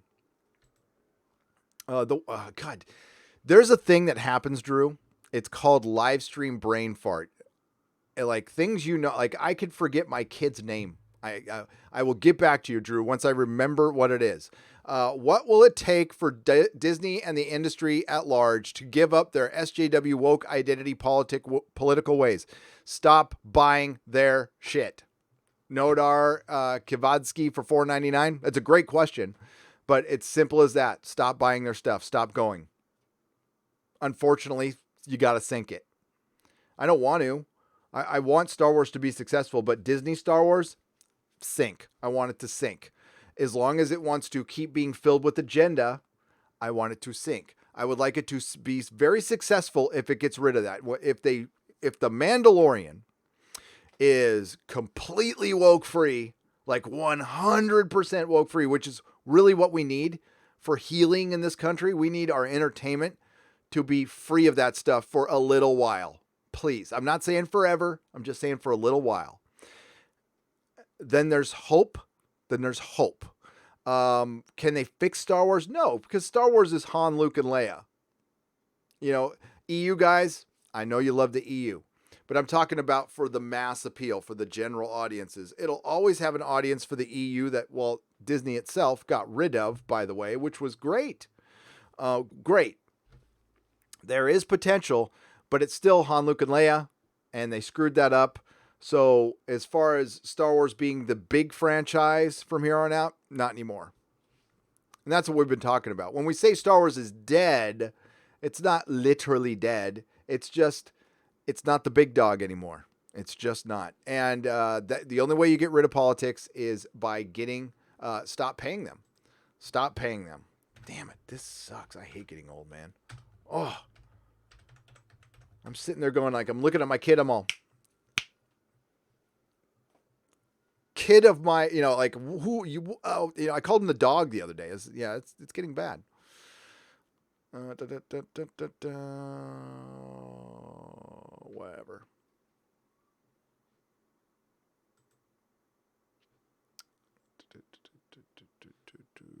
Oh, okay. We're going to go back here and yo, Gary, the Dangler is back. I took your advice not to change my username. Good. Sack Dangler for 10 pounds. One question though, why is One Punch Man so successful and not hated by fans, even though it is a Mary Sue character? Well, because they actually tackle the fact that he's Mary Sue, and that's his problem. The whole theme of One Punch Man is he can kill anybody in one punch, and and that he's not perfect. So, and that's what I'm told by Nerdrotic Jr. I don't know. And it's also, you'll listen, manga is just, it's incredibly huge in Japan. People rediscover that, but that hasn't changed over years and years. It is so popular in Japan that people will buy manga and they'll just toss it on the train and let somebody else read it. I mean, it's disposable, but they sell millions and millions and millions and millions of copies because of the culture. We are not Japanese culture, so it will never completely catch on here. We've tried and we fail, but there is a way. There's got to be a formula to save comics and do this. Honestly, I mean, the future of comic books, I think, is going to be the Indiegogo thing. And for the big publishers, they're just going to make graphic novels and you're going to buy them on Amazon, I guess. I don't know. Comic shops are going to have to sell old they're going to have to survive on back issues, trades, tchotchkes. But the floppies, they have an expiration date now. I've always thought they did, but I didn't think it would be this soon. And unfortunately, it is.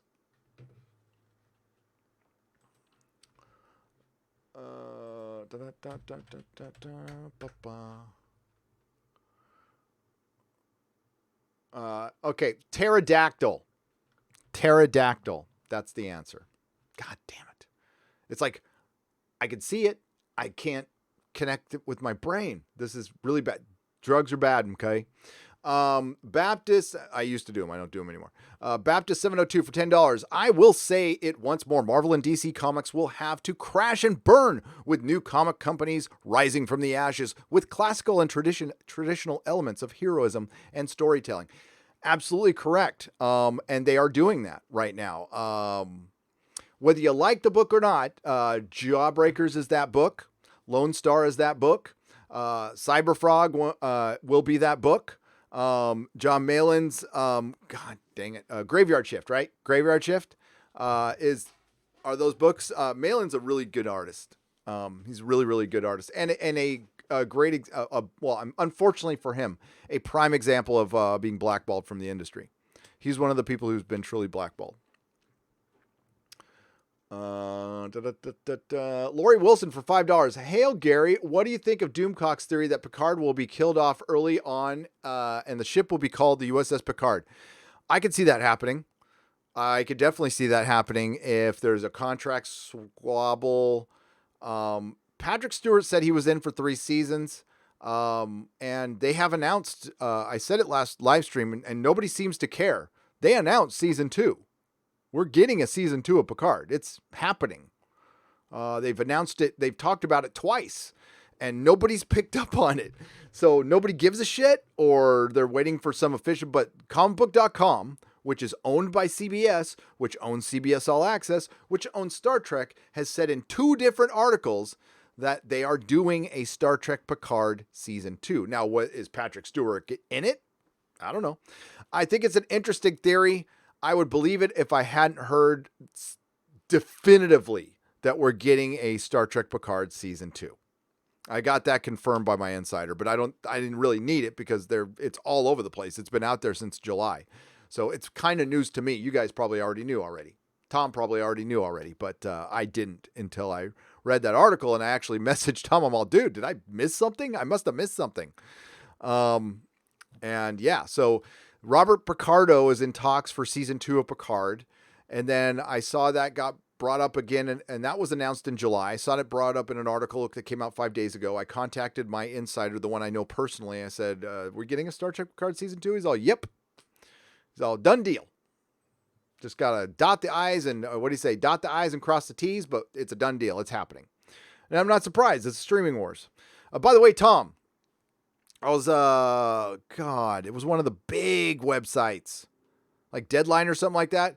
I think it has a category of Streaming Wars now, and I thought of you. I'm like, oh, you guys should have TM'd that. You really should have. Mr. Scotty for $10. Hail, Gary. Thank you for motivating me to start my own channel. Sporking News Podcast. Oh, I like that. Close to my goal of 100,000 subs. Only 99,996 more to go. Mr. Scotty. Q&A. If John Connor dies in Terminator Derp Fate, what was the point of Terminator 1 and 2? Well, they stopped that fate. But it's like a multiple choice fate and choose your own adventure fate with a replaceable Messiah. Southeastern Kaiju for $2. What is on your hand tattoo? At least and least favorite dinosaur. Oh, Brontosaurus. Because they're just big and useless and they have big turds. No, I don't know. I don't have a least favorite dinosaur. My least favorite dinosaur is the one they bring back to life that could eat me. That's my least favorite one. All right, hand tattoo.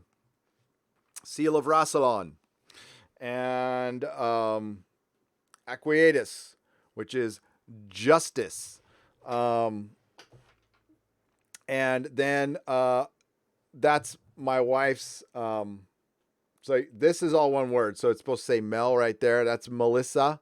And I know you're not supposed to get your wife or your girlfriend's name tattooed on your body, but I think if you've known her for over 30 years, I think it's fine. And especially if she's your baby mama. So, I mean, you're connected anyway. And we've been together for, Mrs. Nerdrotic, we've been together for a long time. Freaking 18 years now. We're going on 17 years of marriage, together 18 years. So... And then we dated before, I can't say high school because none of us were going to high school. So during the time we were supposed to be going to high school, we were partying and doing a bunch of drugs. Now, I was doing way more drugs than Mrs. Nerdrotic, but we were doing some drugs and going to punk rock shows. By the way, punk rock, my generation, biggest disappointment of my life. Generation X has turned into a bunch of hippies, which we were directly opposed to that when we were growing up.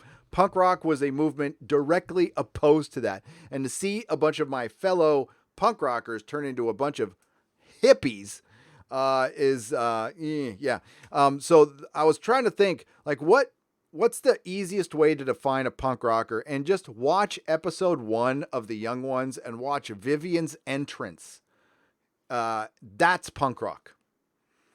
Holding a severed leg, coming through a wall, and landing on dinner, and then eating lentil soup and insulting a socialist. That's what it was. It was great. Leo Zakari for $5. When Doomcock rules, the SJW shall be destroyed. Outrage culture will disappear, and the streets shall flow with the blood of the unbelievers. Leo Zakari for $5. Yes. What? Yeah. B for $2. What do you think of the Dune remake and series? It'll be woke and female centric and piss off Dune fans. But it'll be beautiful looking because what's his name is directing it from Blade Runner 2049 and that other very slow walkie movie with beautiful special effects with Natalie Portman. He's a very talented visual director and very boring. I want Dune to be good. I do. There's so many Dune fans that love Dune. I want them to be happy. I want fans to be happy. I do. That's what I do. Why I do what I do. I want you to be happy. But we can't be happy when we're constantly told how bad we are because we voted for somebody or because we don't hate somebody who voted for somebody. But we're bad. And, it's the common mistake made by Hollywood. There's a lot of people in Hollywood. Listen, Chappelle is right. To get to Hollywood and be successful, it takes a special kind of person. You are not weak. You are a fighter. You're a worker. You're a tireless worker. But sometimes you're just pretty and you get paid a lot because you're pretty. It doesn't make you smart. It doesn't. Exozone tonight. I need to send out that story. No, Cracklin. Exozone is on Thursdays. Exozone is on Thursdays during the day. Tonight is the Inquisition, where we put pop culture on trial. And that is at 6 p.m. tonight on Doomcock's channel. Please subscribe to the Overlord DVD. I think he's approaching 50,000 subscribers. As a matter of fact, let's go there right now. Let's go there right now. Let's go look at my buddy. Where is he at? Where is he at? Oh, yeah, he's getting there. He's getting there. So he's got like 1,900 to go. We can get him there. So this is the channel. It's going to be on tonight at 6 p.m. Please subscribe to Overlord DVD if you have not already. Oh, whoops. I had the chat all frozen there. My bad. So that is my friend and a damn good YouTuber who knows what the hell he's doing, knows what he's talking about. His Star Trek knowledge is pretty much second to none. I think him and our Robert Meyer Burnett, Anti-Trekker, Tom, I'm a Mrs. Nerdrotic. I'm decent on Star Trek, but I'm no expert. I really love it though. I really do. Gen X destroyed Star Trek, Star Wars MCU. They are all run by them. Yeah. Joe Packer for $2. My own generation is my greatest disappointment. But my what I take the most pride in is the spawn of my loins. The two kids that Mrs. Nerdrotic made are freaking awesome and know what's up. They are not woke. They are awakened. Big difference. They are not woke. They are awakened. Red pilled, whatever you want to put it. They know what's up. Those kids are smart, and I don't push anything on them, man. They come to their own conclusions. I'll have to get number one son on the show sometime. He's not super nerd, apple fell pretty far from the tree. He doesn't like comic books very much. He's a gamer. He's really smart. And, but he really likes the sports ball. Maybe we should get him on Sports Wars with Jeremy. Hear that, Jeremy? My son knows what's up when it comes to the NFL. He's really freaking smart on that stuff. And I got him into that. That was my fault. All right. So I'm going to read a couple letters here. Thank you for the soup chats, and we'll get into the regular chat. But these are like really nice things. So first of all, since she won Best Actress last night, let's all thank the block of wood. Mikey Spock. And it says, Gary, here's something fun for Toxic Mailbag. And maybe even the walls of, by the way, these are called the Walls of Wonder for the walls. And this is going on the Wall of Wonder. The walls in your office. I decided to create an STD in action figure as there is a total lack of Trek merch for fans to blow their money on. You will be blown away by the lifelike accuracy I have achieved in recreating this character. Prepare to be stunned at the authentic facial expressions and hair. This is what the great bird himself would have wanted. In all seriousness, thanks for being the voice of reason in the current I can't read. So in the current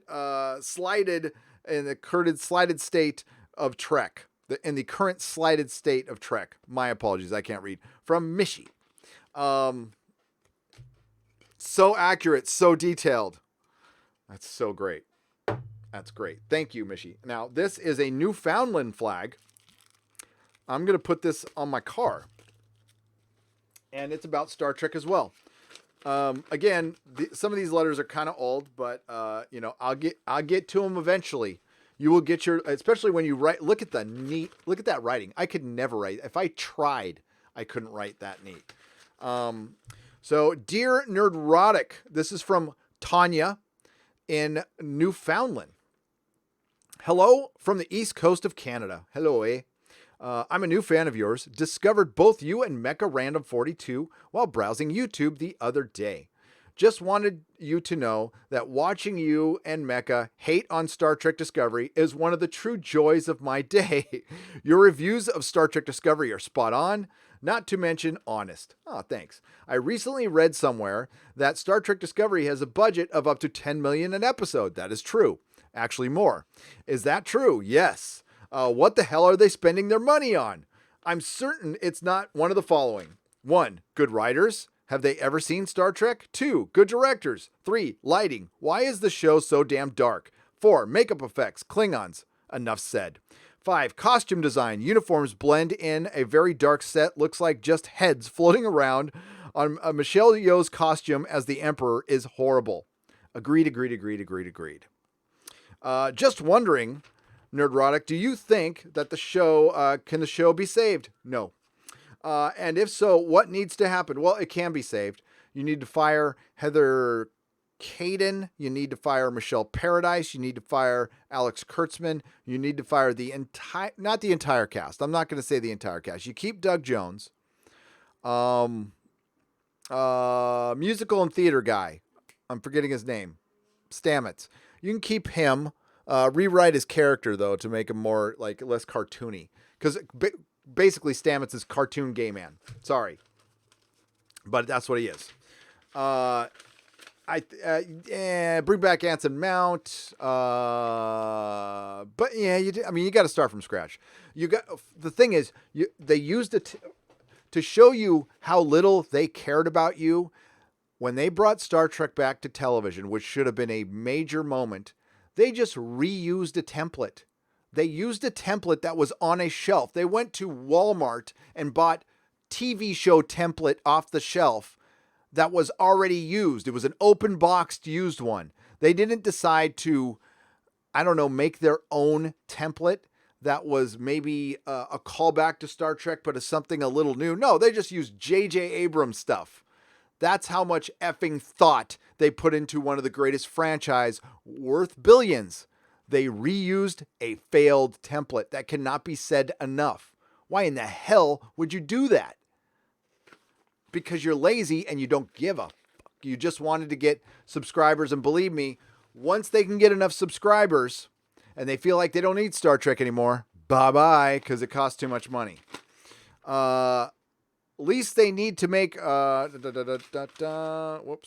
Michael Burnham has to go, or at the very least they need to make her a real character. Why does everyone love this woman when she has done nothing to earn her love? It's just like Twilight. It's just like Belle in Twilight. She just exists and everybody's running around loving her for what? Pouting? But that's the new age of writing. It's fanfic. They actually are just making stuff like fanfic, too. 2, the writers and directors need to sit down and actually watch some Star Trek and learn how to write and direct a good Star Trek story. This is something that doesn't happen in Hollywood anymore. And it's a generational thing. Nobody does the research anymore. And I can tell. No, I don't work there, but I'm watching your finished product. And I've been around long enough to know when somebody's done the research and somebody hasn't. And they'll give you lip service like we watched some Trek, or before I took this role, I read some comics. My ass. Most of these actors have their assistant buy some comics, read them, give them a rundown, they read a Wikipedia so they can at least get through an interview. That's it. None of them watch Trek. None of them. Here's a guess. Maybe Doug Jones has watched some Star Trek. The other ones, like if I got a Star Trek role, I would watch every episode as much as I could. I would start in order. I would tell my assistants or my agent or whatever, it's like, I need to book, I need to be alone for 2 weeks in a hotel room. Doesn't matter where it is. And I need all the Star Trek. I need my meals sent to me. I need a notebook and I'm going to watch it. And by the time I get out of that 2 weeks later, I'm going to have some decent Star Trek knowledge. You know, you can catch up. Listen, when A Song of Ice and Fire and Game of Thrones came out, there's people who have been reading the books since the 90s. I maybe had heard of them. I watched 3 episodes of Game of Thrones. I ran out there and bought all the books and read them over and over and over and over and over again. And within a couple of years, I could have whooped any of their asses in trivia contests who had been reading it for 20 years because I just obsessed. I asked Mrs. Nerdrotic. I obsessed on it every night. I was listening to the audiobook. I was reading the book. I was watching lore. And listen, that was for fun. I got nothing out of that. I mean, it paid off for the Game of Thrones stuff, but you know, I didn't think it would. I'm just weird and obsessive. And like that's how much reverence you should have for the Star Trek franchise. If you get that job, this isn't like getting a job of fucking CSI. It's Star Trek. Do your research. The look of the show, not only did they make the show dark, they designed dark uniforms that blend into the backgrounds. Looks like a bunch of heads floating. Performances of the cast with a couple of examples. Anson Mount, Ethan Peck, and Doug Jones. Not a fan at all of the other ones, with those are the exceptions. This is Star Trek in name only. It is apparent that nobody involved with the show has any knowledge or respect for Star Trek or its fans.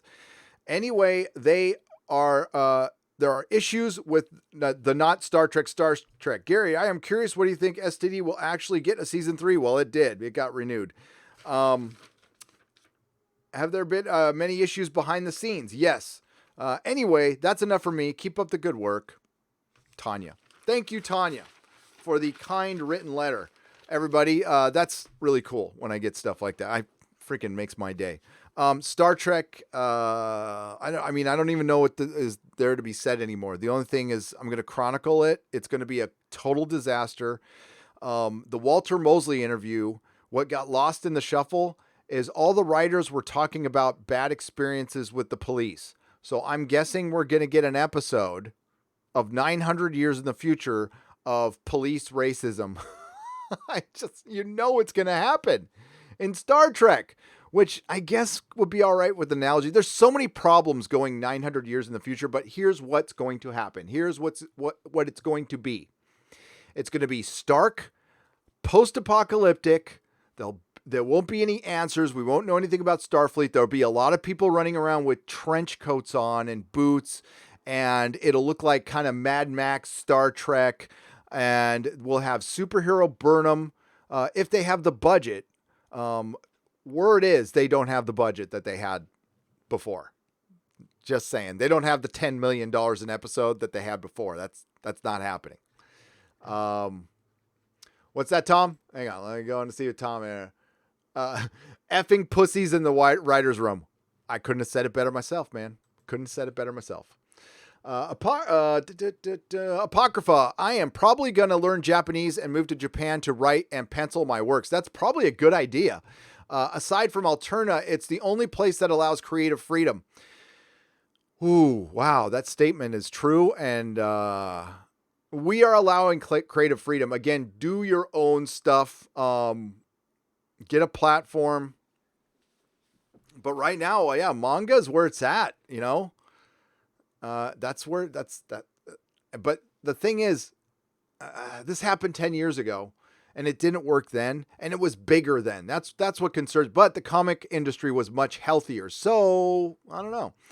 Charlie for £9.99. Doing great work, Gary. You become my favorite YouTuber. I love the Inquisition. I do too. It's my favorite show. It's a shame that Hollywood's downfall. Oh, I almost kind of forgot. F Disney. Yeah, F Disney. Duck Fisney. And again, don't forget to watch the Inquisition tonight at 6 p.m. on this channel that I'm going to link in the description. Boom, right there. All right. There we go.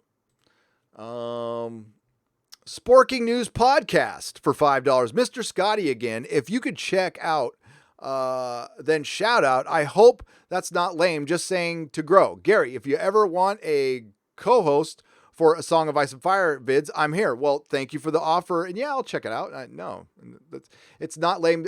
It's how you do this stuff. You have to ask.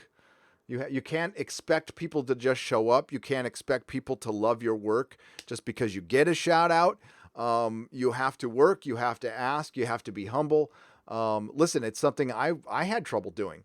But now I ask, in the beginning for you guys to share the videos because, quite frankly, videos that would have gotten 300,000 views are now getting 200,000 views. That's still awesome, but I'm trying to I want to keep doing this, I still get good views and I still get great interaction from you guys. Like really, really good interaction from the subs. You're backing me and I really appreciate it. It just sucks that I got to ask you to do more work, that you don't have to because you've already subbed to me. You shouldn't have to do any more work than that. But I'm going to your channel now, bud. And there we go. Yeah. That's how you start, man. Here, you got a subscriber. Boom. I'm subscribed. There you go. That's how it starts. And here's a channel. He just started. I think I'm his 5th subscriber. That's where I started too. But it's not lame to ask. Not at all. They made Rap Mangle this Rent song to mock us. Oh, Anthony Rap. That's right. Zizzy Vax. That Anthony Rap. And he definitely has his Rent fans that are Star Trek fans. I heard Mecca mention that too, and I totally agree. It looked like there was a bunch of Rent fans there dressed in Star Trek uniforms. Because everybody's got AIDS. AIDS. Everybody's got AIDS. Sorry, Team America is one of my favorite all-time movies. I know I just lost 8 viewers because I sang that song. I'll never do it again. There have been many... There have been a few that have slipped through, but quite a few are on the set out there somewhere. Oh,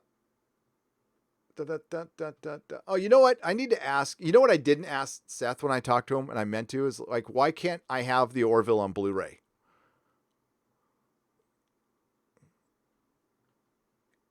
Yes, space AIDS.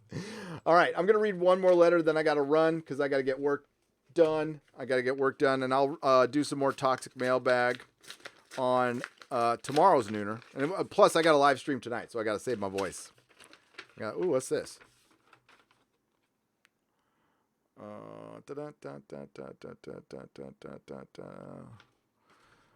have to...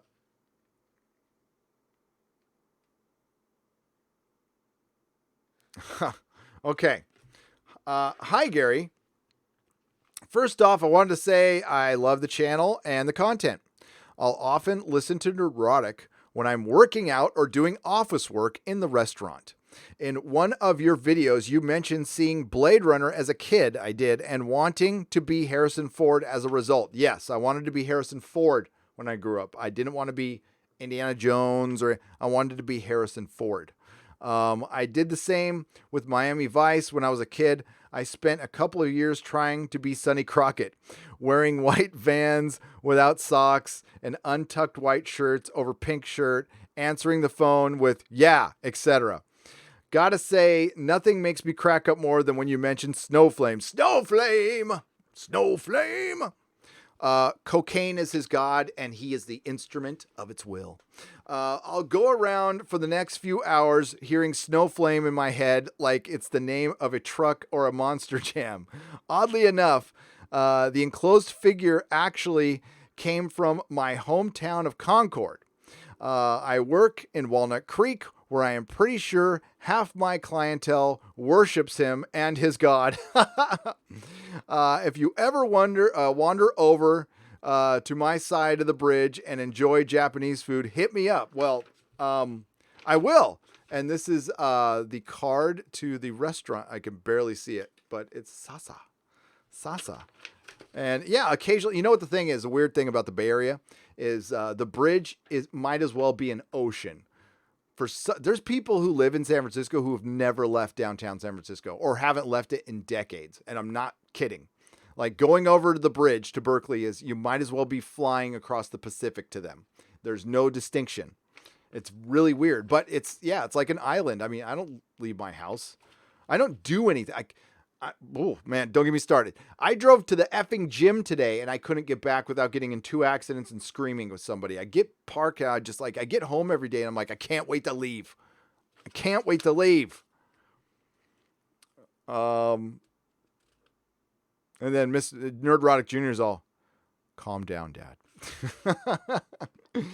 Keep up the great work. I wish you and your family the best. P.S. The buttons with Nerdrotic logo were showing before STDC were available for sale on your site. They will be. Mrs. Nerdrotic is working on that. We have buttons. And they are cool. Well, thank you very much. And where is the figure? Hang on. He did give me a figure. Oh, yeah. Here we go. Check it out, yo. We got a snow flame. Oh, this is great. This is goddamn great. Snow flame. Yes. That is rad. Oh my God. Story about these things. Okay. I love these things. These are I'm blanking on their name now. They're from Diamond Select. They're like, God damn, I forgot what they're called. They're blanking, but I had every single one. And when I was putting these up in a display at the store, all of these. And because I was so into it, I didn't notice Peter Jackson and Philippa Boyens walking into my store. I was so into putting these things up. It took me a minute to realize that Peter effing Jackson was in my comic store. He bought Y the Last Man. He bought the complete collection. This is great. So this is the only Snowflame action figure that I want to make. If somebody can make a Mego Snowflame, not that I love this. This is great. I'll pay good coin for that. But we have a Snowflame, and we'll somehow get him on here. Let's see if we can do that. Find a way to keep him up there for now. Till I find it. Okay, I'll try not to knock it over. Okay, cool. Hail Gary, why are there no feminists in Japan? Because they hunt whales over there. All hail the fandom menace, the Grand Inquisitor for $5. Jesus Christ. Hey! Fuck's sake, slamming the fucking door like that.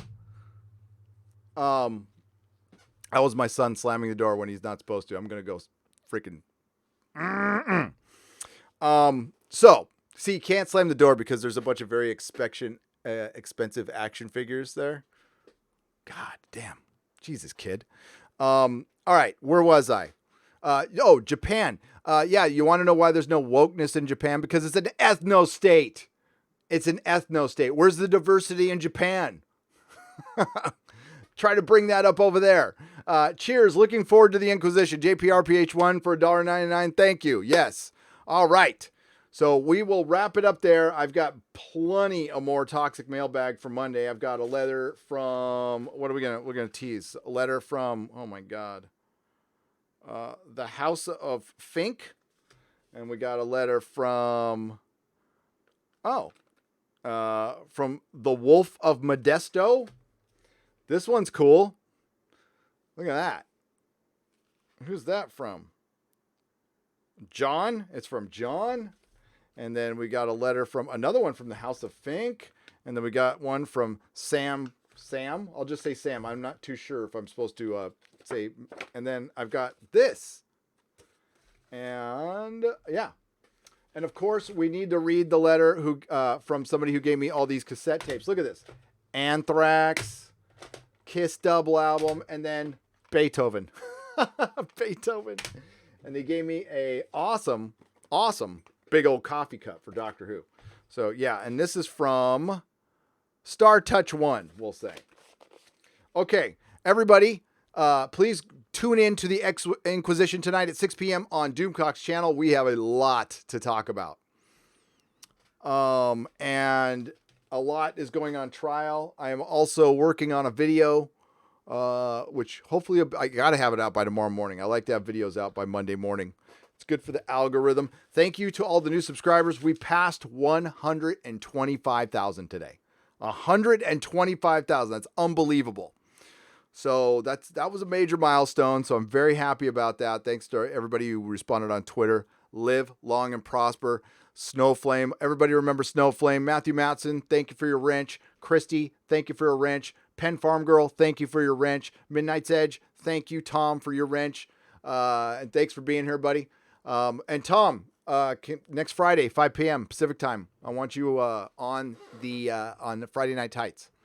I know you do other things, but yeah, try to make it. Nyla Shadow, thank you for your wrench. Mark Lazurth, thank you for your wrench. Chris Persia, DJ D Show, you guys are brilliant. Thank you for Nyla Shadow. Again, thank you for, and of course, Apocalypse. What is it? Zombie Apocalypse Gary. Zombie Apocalypse Gary. And I'll be back tomorrow. This live stream will be put on Nerdrotic Live in about an hour or so, but I'll keep it unlisted. So if you're watching it, it won't go anywhere. So it's just going to get unlisted.